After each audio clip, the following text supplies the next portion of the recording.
Hello everyone. चलो हम start करते हैं। क्या पढ़ रहे थे हम? Elasticity of demand. देखो, अब इलास्टिसिटी ऑफ डिमांड का मतलब क्या होता है, सबसे पहले एक बार इसका रिवीजन कर लेते हैं। मुझे एक बात बताओ, डिमांड में प्राइस की वजह से चेंज आया तो उसको क्या बोलते हैं? Variation in demand. वेरिएशन में मूवमेंट होता है कि शिफ्ट होता है? मूवमेंट। अगर अपवर्ड मूवमेंट हुआ तो एक्सपांशन की कॉन्ट्रैक्शन, और डाउनवर्ड हुआ तो एक्सपांशन। अगर प्राइस को हटाऊं, अदर फैक्टर्स की बात करूं, तो जो मेरे अदर फैक्टर्स हैं उसमें क्या बोलते हैं हम? चेंज हुआ तो चेंज इन डिमांड। उसमें शिफ्ट होता है कि मूवमेंट? शिफ्ट। अगर राइट की तरफ शिफ्ट हुआ तो इंक्रीज इन डिमांड, और लेफ्ट की तरफ शिफ्ट हुआ तो डिक्रीज इन डिमांड। ठीक है। अब देखो, हम इतनी देर से हम ये डिस्कस कर रहे हैं कि यार, अगर प्राइस कोई चीज महंगी होगी तो डिमांड कम हो जाएगी, कोई चीज सस्ती होगी तो डिमांड बढ़ जाएगी। लेकिन अगर कोई चीज महंगी हुई तो कितनी परसेंट डिमांड कम होगी, या कोई चीज सस्ती हुई तो कितना परसेंट डिमांड बढ़ेगी? ये परसेंटेज निकालने की मेथड को हम बोलते हैं इलास्टिसिटी ऑफ डिमांड। क्या बोलते हैं हम? Elasticity of demand. इंपॉर्टेंट और टफ कंसेप्ट है। इलास्टिसिटी ऑफ डिमांड का मतलब ये होता है कि भाई, मेरे प्राइस में चेंज आया तो मेरी क्वांटिटी डिमांडेड में कितने परसेंट से चेंज आएगा। अब हम यहाँ पे परसेंटेज को कैलकुलेट करेंगे, ठीक है। इलास्टिसिटी ऑफ डिमांड का मतलब होता है responsiveness of quantity demanded if there is any change in the price of the good. ठीक है, मतलब मेरी प्राइस में कुछ चेंज आया तो कितना परसेंट मेरी क्वांटिटी डिमांडेड में चेंज आएगा। अभी तक हम क्या बोल रहे थे? कोई चीज महंगी हुई तो डिमांड कम होगी, कोई चीज सस्ती हुई तो डिमांड बढ़ेगी, लेकिन कितने परसेंट से बढ़ेगी घटेगी वो कहाँ बताएंगे अपन? इलास्टिसिटी ऑफ डिमांड में। अब इलास्टिसिटी होती है तीन तरीके की। पहली होती है प्राइस इलास्टिसिटी ऑफ डिमांड, दूसरी होती है इनकम इलास्टिसिटी ऑफ डिमांड, और तीसरी हमारे पास आती है cross elasticity of demand. Price elasticity of demand मतलब अगर प्राइस बढ़ी या कम हुई तो मेरे क्वांटिटी डिमांडेड में कितना कम या ज्यादा होगा। इनकम इलास्टिसिटी ऑफ डिमांड में अपन ये कैलकुलेट करेंगे, अगर किसी की इनकम बढ़ी तो कितने परसेंट से डिमांड बढ़ेगी, और अगर किसी की इनकम गिरी तो कितने परसेंट से डिमांड गिरेगी। क्रॉस इलास्टिसिटी में हम ये देखते हैं कि कॉम्प्लीमेंट्री और सब्सटीट्यूट गुड की प्राइस बढ़ी या घटी तो मेरे प्रोडक्ट की डिमांड कितनी बढ़ेगी या कम होगी। कॉम्प्लीमेंट्री गुड्स का मतलब क्या होता है? कॉम्प्लीमेंट्री गुड्स, कॉम्प्लीमेंट्री गुड्स का मतलब होता है जो एक दूसरे के बिना अधूरे होते हैं। जैसे कि एक बात बताओ, कार और पेट्रोल। अगर पेट्रोल महंगा हुआ तो पेट्रोल वाली कार लोग ज्यादा खरीदना पसंद करेंगे कि कम? कम। और अगर पेट्रोल सस्ता हुआ तो ज्यादा। तो अब क्रॉस इलास्टिसिटी में हम ये बताएंगे कि पेट्रोल के दाम बढ़ने या घटने से कितनी कार ज्यादा बिकेगी या कम बिकेगी। वहीं सब्स्टिट्यूट गुड्स का मतलब क्या होता है? उसकी जगह कोई और यूज हो सकता है, जैसे कि कोक और पेप्सी। अगर पेप्सी की प्राइस बढ़ गई तो तुम कोको कोला ज्यादा खरीदोगे कि कम? फिर से, अगर पेप्सी की प्राइस बढ़ गई तो तुम कोक ज्यादा खरीदोगे कि कम? ज्यादा। एक बात बताओ, आप लोग गए कोको कोला खरीदने, पेप्सी खरीदने, तो उसने बोला ये पेप्सी पहले 20 की थी अभी 30 की हो गई, लेकिन जो कोको कोला है वो 15 रुपए की। बताओ तुम क्या खरीदोगे? Coca Cola. मतलब कि अगर पेप्सी महंगी हुई तो तुम क्या खरीद लोगे? Cocoa Cola. पेप्सी सस्ती हुई तो तुम कोको कोला को ज्यादा नहीं खरीदोगे। इसको बोलते हैं सब्स्टिट्यूट गुड्स। मतलब अगर एक गुड अवेलेबल नहीं है तो आप दूसरे को यूज कर सकते हो। यहाँ पे किसी को कुछ डाउट था क्या? कोई भी डाउट नहीं? क्लियर एकदम? यही हम कैलकुलेट करते हैं हमारे क्रॉस इलास्टिसिटी ऑफ डिमांड में। अब यहाँ पर दो मेथड होती है हमारे पास। हमारे पास यहाँ होती है दो मेथड। अब ये दो मेथड कौन कौन सी होती है? एक होती है परसेंटेज मेथड, और दूसरी हमारे पास होती है प्रपोर्शनेट मेथड। ठीक है, पहले तो ये बताओ, मैं आपको, नहीं डेरिवेशन नहीं बताऊंगी, आप कंफ्यूज हो जाओगे। देखो, परसेंटेज मेथड इलास्टिसिटी कैलकुलेट करने के लिए दो मेथड, सप्लाई चैप्टर में भी आपको यही काम आएगा। ठीक है, इलास्टिसिटी कैलकुलेट करने की दो मेथड कौन सी? एक होती है परसेंटेज और दूसरी होती है सप्लाई। अब ये परसेंटेज और सप्लाई को हम कैसे यूज करेंगे? परसेंटेज मेथड का बहुत सिंपल फॉर्मूला होता है। आप कोई भी इलास्टिसिटी कैलकुलेट करो, समझो आप अगर प्राइस इलास्टिसिटी कैलकुलेट करो, मतलब प्राइस की वजह से डिमांड में कितना चेंज आया, तो ऊपर हमेशा आता है क्वांटिटी डिमांडेड और नीचे क्या आ जाएगा? प्राइस। अगर आप इनकम इलास्टिसिटी कैलकुलेट करोगे तो ऊपर फिर से क्वांटिटी डिमांडेड और नीचे क्या आ जाएगा? इनकम। समझ आ रहा है? मतलब जो इलास्टिसिटी कैलकुलेट करते हैं वो कहाँ आता है? डिनोमिनेटर में।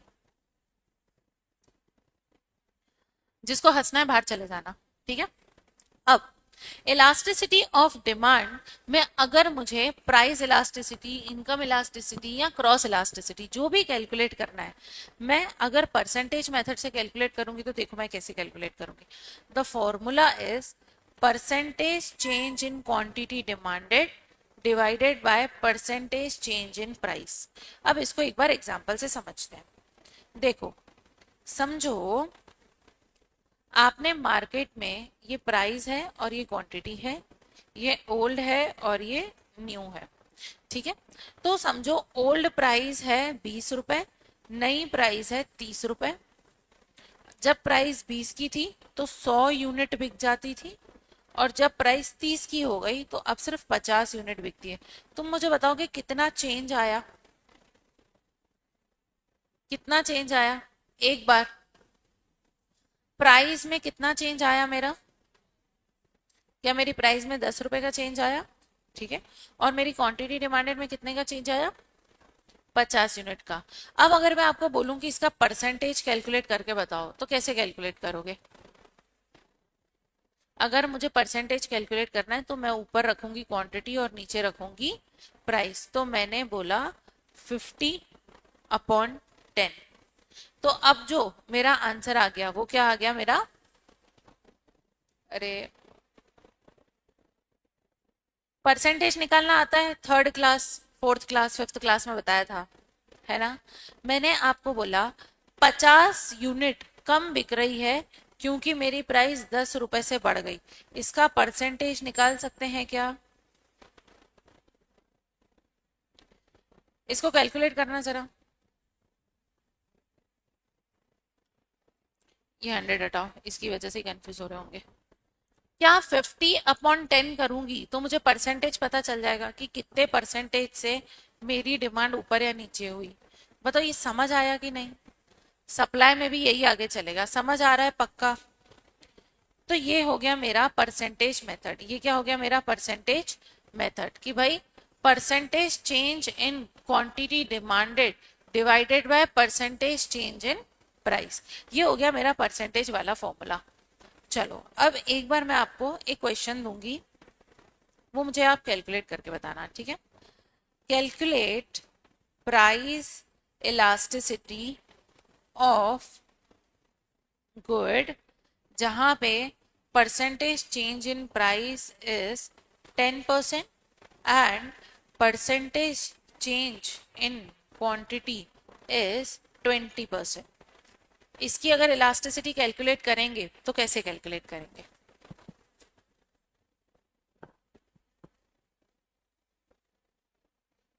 इसका आंसर हमेशा टाइम्स में आता है, 1 टाइम, 2 टाइम, 3 टाइम्स ऐसा।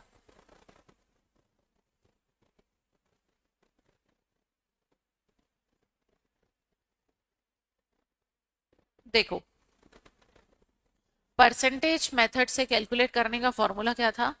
Percentage change in quantity demanded divided by percentage change in price.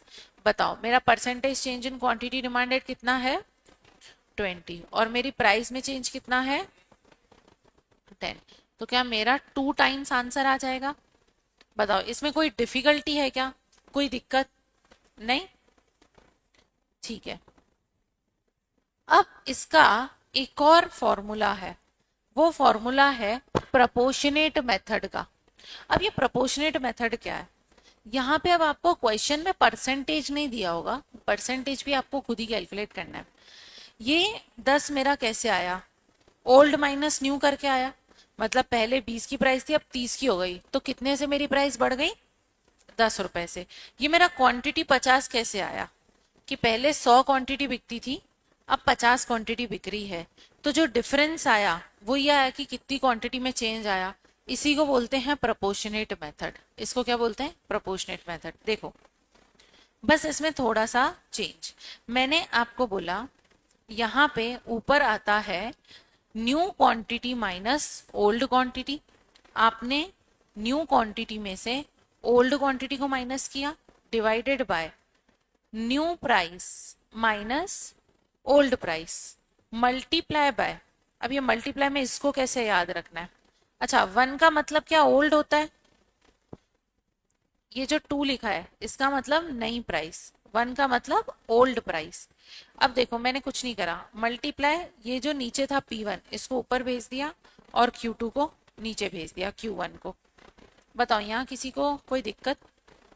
ये फॉर्मूला समझ, इसका डेरिवेशन है, लेकिन उसमें आप कंफ्यूज हो जाओगे। वो पूरा मैथ का फॉर्मूले का डेरिवेशन है, वो मैं आपको लास्ट में बताऊंगी। पर अभी ये दो फॉर्मूला समझ आए क्या सबको? ये फॉर्मूला एक बार दोनों अच्छे से देख लो, मैं आपसे पूछने वाली हूँ अभी। एक बार इन दोनों फॉर्मूलाज को अच्छे से देखना, परसेंटेज मेथड और प्रपोर्शनेट मेथड। देखो, प्रपोर्शनेट मेथड में ऐसा बोला, भाई समझो प्राइस और क्वांटिटी दिया है, और ओल्ड प्राइस और न्यू प्राइस। ओल्ड प्राइस था 20, न्यू प्राइस है 30। ओल्ड क्वांटिटी समझो 100 यूनिट था और ये था 70 यूनिट। अब मुझे बताओ प्राइस में कितना चेंज आया? 10 रुपए का। ठीक है, यहाँ क्वांटिटी में कितना चेंज आया? कितने का? 30 यूनिट का। बस यही प्रोपोर्शनेट मेथड है। आपको क्या करना है, 100 माइनस 70, न्यू पहले रखेंगे। ये न्यू प्राइस है 70, तो 70 minus 100 divided by 30 minus 20 multiply by, बस यहाँ का जो फैक्टर है ना, इसको आपको क्रॉस में शिफ्ट कर देना है, 100 बाय 20 बाय 100। इसका डेरिवेशन बताती हूँ मैं। किसको यहाँ पे समझ आया? किसको समझ आया? अरे देखो, जैसे हमारे पास मैथ में फॉर्मूला होता है ना, मैथ्स में सबको पता है फॉर्मूले होते हैं। इकोनॉमिक्स में इलास्टिसिटी कैलकुलेट करने के दो फॉर्मूले। एक तो हो गया मेरा परसेंटेज मेथड, मतलब क्वेश्चन में दिया हुआ है percentage change in quantity demanded और परसेंटेज चेंज इन प्राइस, ये है। आपको कुछ नहीं करना, percentage change in quantity demanded divided by percentage change in price. दूसरा फॉर्मूला है हमारे पास Q2 minus Q1 divided by P2 minus P1 multiply by P1 और Q1। अब ये फॉर्मूला निकला कैसे, पहले मेरे को ये बताने दो, क्या पता आपको उससे ज्यादा अच्छे से आ जाए। देखो, क्या यही फॉर्मूला है वहां पर? अब मैं तुमको बताती हूँ फॉर्मूला आया कैसे। मुझे एक बात बताओ, परसेंटेज मेथड का फॉर्मूला क्या था? Percentage change in quantity demanded divided by percentage change in price, यही मेरा फॉर्मूला था, है ना? ये चेंज कैसे कैलकुलेट होता है? एक सेकेंड, चेंज का मतलब क्या होता है? बदलना। ये मेरी क्वांटिटी है, ये मेरा प्राइस है, ये ओल्ड है, ये न्यू है। ठीक है, मैंने बोला क्वांटिटी 100 थी, ये 70 था, और यहाँ पर प्राइस 20 थी, अभी 30 है। मुझे बताओ क्वांटिटी में कितना चेंज आया? 30 का। ये चेंज का मतलब वही होता है, समझ में आया? मैंने बोला प्राइस में कितना चेंज है, कितना चेंज है? 10 का। इसको ही हम चेंज बोलते हैं। ठीक है, अब यहाँ पे क्या है ना, परसेंटेज में लिखा हुआ है। पहले ये बताओ, मैथ्स किस किस का वीक था बचपन से ही? अच्छा, मैथ्स आपका वीक था, ओके। देखो, परसेंटेज का फॉर्मूला क्या होता है? अगर आपको मैं बोलूं कि मुझे बताओ कितना परसेंट मेरी क्वांटिटी डिमांडेड चेंज हुई, तो आप इसको कैसे कैलकुलेट करोगे? 70 माइनस 100 डिवाइडेड बाय 100, ऐसे करके क्या परसेंटेज निकलेगा? इसका परसेंटेज निकलेगा। और अगर मैंने यहाँ पर, अरे अरे गाइस, अपन ने 5th क्लास में पढ़ा है इसको। इसको मैं बोल रही हूँ Q1 मेरा ओल्ड, और इसको मैं बोल रही हूँ Q2। ये हो गया मेरा P1 और P2, समझ आया। जो मेरा न्यू है वो क्या है 2, और ओल्ड क्या है मेरा 1, इतना समझ आया। चलो अब इतना ही रखेंगे अपन। मैंने बोला मुझे परसेंटेज निकालना है, तो मैं नई क्वांटिटी में से पुरानी माइनस करूंगी, 70 - 100, और डिवाइडेड बाय पुरानी क्वांटिटी मल्टीप्लाई बाय 100। परसेंटेज निकालने के लिए क्या मल्टीप्लाई बाय 100 करना पड़ता है, करना पड़ता है। तो क्या मुझे परसेंटेज पता चल जाएगा कि मेरी क्वांटिटी में कितना परसेंट का चेंज आया, हाँ कि ना?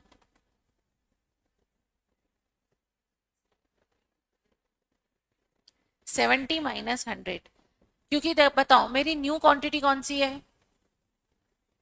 पहले मेरी क्वांटिटी 100 बिकती थी, अब कितनी बिक रही है 70। क्या क्वांटिटी कम बिक रही है, कम बिक रही है। तो बताओ ये माइनस है कि प्लस, माइनस। तो 70 में से 100 माइनस करेंगे तभी तो माइनस में आंसर आएगा, बरोबर। मतलब मेरी क्वांटिटी कम आई तो क्वांटिटी में प्लस हुआ है कि माइनस, माइनस। इसीलिए न्यू न्यू माइनस ओल्ड ही होता है, समझ आया। बस इसी फॉर्मूले को इधर खोल दिया कि भाई परसेंटेज चेंज के फॉर्मूले को खोला, बोला भाई नई क्वांटिटी माइनस पुरानी डिवाइडेड बाय पुरानी quantity multiply by 100, same price के साथ किया। ये डेरिवेशन नहीं भी समझ आए तो कोई बात नहीं, आपको वैसे भी सिर्फ फॉर्मूला ही याद करना है। अच्छा अब मुझे एक बात बताओ, ये तो 100 से 100 कट हो गया है ना। जब 100 से 100 कट हो गया, अब यहाँ पर ये जो नीचे डिनोमिनेटर में, क्या ये ऊपर शिफ्ट हो जाएगा, मैथ्स में ऐसा ही होता है। ये भी जो डिनोमिनेटर में, क्या ये ऊपर शिफ्ट हो जाएगा, हो जाएगा। तो Q2 और Q1 के साथ P1 को ऊपर शिफ्ट कर दिया, और Q1 के साथ इसको शिफ्ट कर दिया। यहां तक किसी को कोई दिक्कत है क्या? मैथ्स में समझो, अगर मैथ्स में ऐसा है कि 200 divided by 100 whole divided by 30 divided by 20, बताओ इसको कैसे सॉल्व करते हैं। मैथ्स में उल्टा शिफ्ट हो जाता है ना। तो बताओ क्या मैं इस 30 को यहाँ पे शिफ्ट कर दूंगी, मल्टीप्लाई में, डिवाइड में है तो क्या मल्टीप्लाई हो जाएगा, और इस 20 को इसके साथ शिफ्ट कर दूंगी। मतलब मैंने करा 200 मल्टीप्लाई 30, इसको ऊपर शिफ्ट करा, डिवाइडेड बाय 100 मल्टीप्लाई 20। समझ आया क्या कैसे शिफ्ट करते हैं? मैथ सबका स्ट्रांग है, स्ट्रांग नहीं, ठीक है। देखो कभी भी ऐसा डिनोमिनेटर्स होते हैं ना, अगर कोई नीचे हो डिवाइड के डिवाइड में कुछ है तो उसको अपन ऊपर शिफ्ट कर देते हैं मल्टीप्लाई में। This is the rule of maths, maths का रूल है। ये जो हमने यहाँ पे किया सेम मैंने यहाँ पर किया है। मैंने आपको बोला कि भाई नई क्वांटिटी माइनस पुरानी क्वांटिटी डिवाइडेड बाय पुरानी क्वांटिटी, ठीक है, होल डिवाइडेड बाय नई प्राइस माइनस पुरानी प्राइस डिवाइडेड बाय पुरानी प्राइस। बताओ अब इसमें क्या हमको ऊपर नीचे सबको शिफ्ट करना पड़ेगा, इसमें करना पड़ेगा कि नहीं, बताओ। ये जो है मेरा ये P1, ये कहाँ पे शिफ्ट होगा, यहाँ ऊपर शिफ्ट हो जाएगा है ना। तो मैंने बोला Q2 माइनस Q1 को ऐसा ही रख दिया, मल्टीप्लाई बाय P1, समझ आया है ना। अब मैंने ये जो होल है और Q1 है, क्या ये इसके साथ शिफ्ट हो जाएगा। तो मैंने फिर से Q1 को, मतलब इसको सेम टू सेम यहाँ पे लिख दिया, और मल्टीप्लाई P2 माइनस P1। यहाँ तक किसको समझ आया? अब मेरे को ना इसकी चौकड़ी जमानी है। मेरे को ऐसा करना है कि भाई जो दो साथ में है इनको एक दूसरे के नीचे रखते हैं, और सिंगल सिंगल को एक दूसरे के नीचे रखते हैं। मैंने कुछ नहीं किया, Q2 minus Q1 divided by इस P2 को इसके नीचे रख दिया, P2 minus P1 multiply P1 divided by Q1। तो ये मेरा प्रोपोर्शनेट का फॉर्मूला आ गया। समझ आया मैथ्स में ऐसा क्यों आया। लेकिन आपके कोर्स में ये आपको डेरिवेशन नहीं आने वाला है, ये नहीं आने वाला है। अच्छा अब आपको अगर ये भी नहीं समझ में आया, मतलब आपको मैथ्स नहीं आता है कि परसेंटेज कैसे कैलकुलेट करते हैं। परसेंटेज कैलकुलेट करना आता है ना। ये 100 से 100 यहाँ कट गया था, इसलिए सिर्फ इतना पार्ट बचा था, है ना। अब आपको इसको नहीं कैलकुलेट करना है, आपको सिर्फ एक सिंपल फॉर्मूला याद रखना है। कौन सा फॉर्मूला याद रखना है? प्रोपोर्शनेट मेथड का, कि भाई देयर आर टू फॉर्मेट्स। अब क्या है ना, एग्जाम में आपसे डेरिवेशन नहीं पूछेगा सामने वाला, मैंने आपको इसका लॉजिक बताइए, फॉर्मूला आया कैसे, समझ आया। अब एक बार जिसको समझ में नहीं आया, मैं एक बार क्वेश्चन सॉल्व करके बताती हूँ, तो आपको ज्यादा अच्छे से समझ आएगा। ठीक है, अब समझो कोई क्वेश्चन है, calculate elasticity of demand. Question भी आपको ऐसा ही आएगा, है ना। अब समझो कोई प्रोडक्ट है जिसकी प्राइस यहाँ लिखी हुई है, क्वांटिटी यहाँ लिखी हुई है ना। अब जो ओल्ड प्राइस है, मतलब पुरानी प्राइस है, समझो 50 रुपए, और मेरी क्वांटिटी तब बिकती थी 200 यूनिट्स। ठीक है, फिर जो मेरी न्यू प्राइस है वो हो गई 30 रुपए, और अब मेरी क्वांटिटी बिकती है 300 यूनिट्स। इतना समझ आया, है ना। अब मैं इसमें लगाऊंगी मेरा प्रपोर्शनेट वाला फॉर्मूला। प्रपोर्शनेट वाला फॉर्मूला क्या होता है, देखो, इसको आपको याद करना है। हमेशा ऊपर क्वांटिटी आता है कि प्राइस? क्वांटिटी। तो मैंने क्या बोला, मेरी न्यू क्वांटिटी माइनस मेरी ओल्ड क्वांटिटी डिवाइडेड बाय नीचे क्या आ जाएगा, मेरा प्राइस। तो मैंने बोला प्राइस हो गई मेरी न्यू माइनस मेरी प्राइस हो गई ओल्ड। इतना समझ आया, सिंपल आसान। मल्टीप्लाई। अब आपको एक ट्रिक याद रखना है, जो मेरा लास्ट वाला पोर्शन है बस इसको ऊपर नीचे शिफ्ट करना है। ठीक है, मैंने क्या करा, ऊपर लिख दिया मेरा प्राइस ओल्ड, ये ऊपर चला गया, है ना, और क्वांटिटी आ गई मेरी ओल्ड। बताओ अब क्या हम इसमें फिगर्स पुट कर सकते हैं? बताओ मेरी नई क्वांटिटी कितनी है, मेरी नई क्वांटिटी कितनी है, एक बार बताओ। 300 रुपए। तो मैंने क्या करा, 300 माइनस ओल्ड कितनी है, 200। बताओ मेरी न्यू प्राइस कितनी है, 30, और मेरी ओल्ड प्राइस कितनी है, 50। मल्टीप्लाई क्या करूंगी, इस 50 को ऊपर ले लूंगी, इस 50 को मैं ऊपर ले लूंगी, डिवाइडेड बाय 200 को मैं नीचे ले लूंगी। क्या इस इक्वेशन को आप सॉल्व कर सकते हो, है ना। 300 में से 200 गया, कितना बचा, 100। 30 में से 50 गया, क्या माइनस का 20 बचा। Multiply 50 divided by 200। क्या इसको हम सॉल्व कर सकते हैं, है ना। ये 0 से 0 काट दिया, ये एक 0 से एक 0 काट दिया, आंसर आ गया 1 माइनस 2 मल्टीप्लाई बाय 5/2। अगर मैं बोलूं 5 डिवाइडेड बाय -4, किसी को दिक्कत है क्या? नहीं, कुछ नहीं करा। मैंने क्या करा, 5 1 जा 5 और 2 2 जा 4, और माइनस का साइन मैंने एज इट इज लगा दिया। 5/4 को सॉल्व करेंगे तो आंसर क्या आएगा? मैथ्स मैथ्स मैथ्स, बताओ क्या आंसर आएगा। 5 डिवाइडेड बाय 4, 1.25 कुछ, अरे 4 1 जा 4, पॉइंट आगे 0 लगा देंगे, तो बताओ कितना हो गया, 8। तो क्या ये आंसर आ रहा है, ये हमेशा परसेंटेज में नहीं टाइम्स में आंसर आता है। लेकिन बताओ ये माइनस का साइन था, तो क्या मैं इधर लगा सकती हूँ माइनस का साइन? तो मेरा आंसर आ गया -1.25 टाइम्स। ये आ गई मेरी इलास्टिसिटी। बताओ ये फॉर्मूला लगाना आया आपको, कैसे लगाना है? इस फॉर्मूले को बस याद रखना है। फॉर्मूला में मैंने क्या करा है कि जो मेरा न्यू है ना, इसको न्यू की जगह मैंने इसको कर दिया 2, कि भाई ये मेरी सेकेंड प्राइस है। इसको मैंने ओल्ड को लिख दिया 1, और वहीं मैंने नई प्राइस को लिख दिया 2, और ओल्ड प्राइस को लिख दिया 1। बताओ अब वही सेम फॉर्मूला हो गया। क्या इस फॉर्मूले में किसी को कुछ डाउट है? नहीं। मतलब आपको बहुत सिंपल, एक तो आपको ऐसा क्वेश्चन आएगा जो आपको सॉल्व करना है। दूसरा क्वेश्चन कैसा आएगा, कैलकुलेट इलास्टिसिटी जब percentage change in quantity demanded है 20% और परसेंटेज चेंज इन प्राइस है 10%। बताओ ये कैलकुलेट कर सकते हो आप परसेंटेज मेथड वाले फॉर्मूले से? बताओ क्या फॉर्मूला था मेरा, percentage change in quantity demanded divided by percentage change in price, मतलब 20/10। तो आंसर क्या आ जाएगा मेरा, 2 टाइम्स। क्या दोनों फॉर्मूले से सॉल्व करना आया?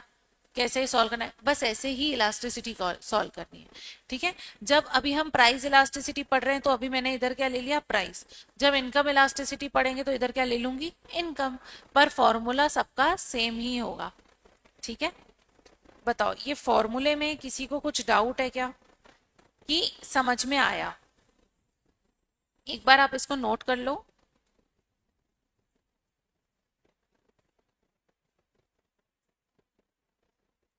एक बार आप लोग इसको नोट कर लो। अच्छा, आप ये जो स्टार वाला पॉइंट है ना, इसको मत लिखना। ठीक है, स्टार वाले पॉइंट को अभी मत लिखना। आपको यहां से कैलकुलेट करना होगा इलास्टिसिटी, यहां से इलास्टिसिटी ऑफ डिमांड।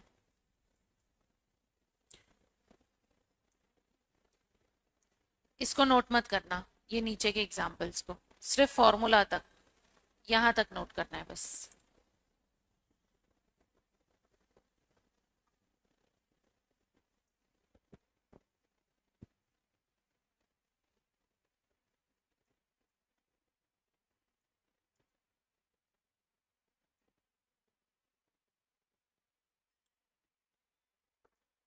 तो आपने ये ऑलरेडी पढ़ रखा है, तो आपके पास नोट्स हैं इसके?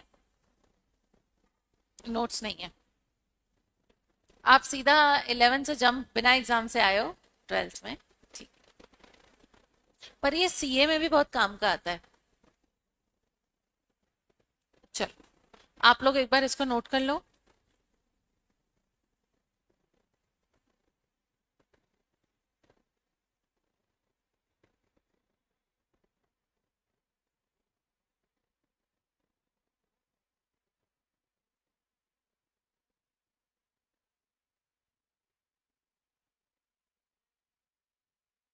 हाँ, टाइप्स भी लिखना है, टाइप्स ऑफ इलास्टिसिटी।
लिख लिया? लिख लो अच्छे से।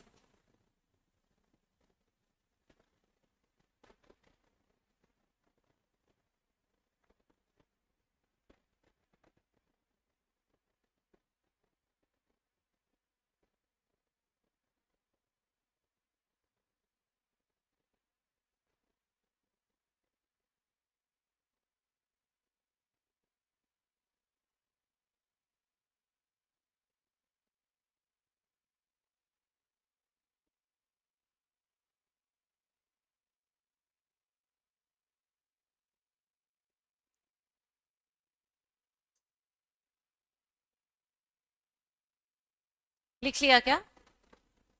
ठीक है, अब लिख लिया ना सबने? अब एक बार ये दो फॉर्मूलाज भी लिख लो आप लोग, फिर इसके बाद हम कुछ क्वेश्चंस करेंगे इसके। आपकी क्लासेस कब तक है, क्लासेस करें?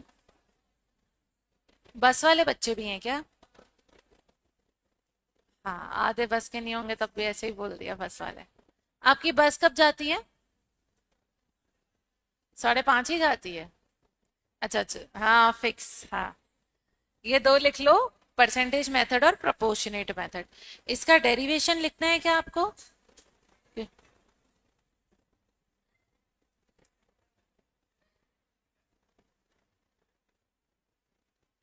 नहीं, मैं सोच रही थी आधा घंटा क्लास बढ़ा दे, पर फिर बस वालों की बस मिस हो जाएगी।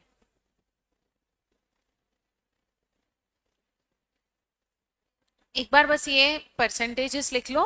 मंडे को इसके सारे क्वेश्चन सॉल्व करेंगे हम, ठीक है? एक बार इसको रिवाइज करके आना। लिख लिए क्या? मंडे को इसके सारे क्वेश्चंस और टाइप्स हम सॉल्व करेंगे। तो मैं जो क्वेश्चन दूंगी आपको ही सॉल्व करके देना है ना? तो एक बार इसको रिवाइज कर लेना।